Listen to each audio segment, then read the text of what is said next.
गांव के किनारे एक पुराना हवेली था जिसे लोग भूतिया मानते थे।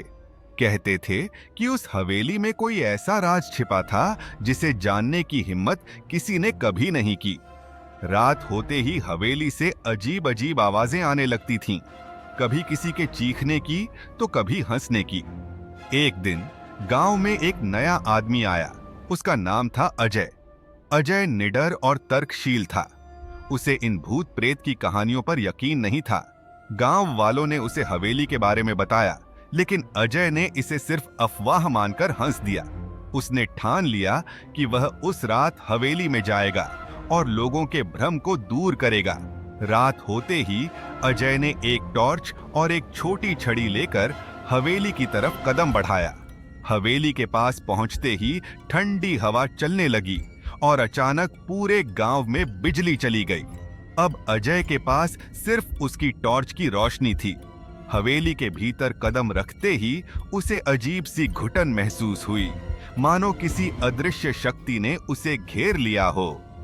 जैसे ही वह अंदर गया, उसे दीवारों पर पुराने धब्बे और धूल जमी हुई मिली। अचानक उसे लगा कि कोई उसके पीछे खड़ा है। उसने तुरंत मुड़कर देखा, लेकिन वहां कोई नहीं था। बोही कैसे वे के खेगी। वह आगे बढ़ता गया और एक पुराने कमरे में पहुंचा।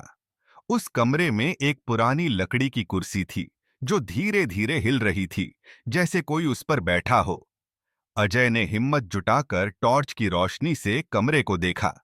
तभी एक ठंडी सांस उसकी गर्दन पर महसूस हुई और किसी ने बहुत धीमी आवाज में कहा, तुम यहां नहीं आ सकते।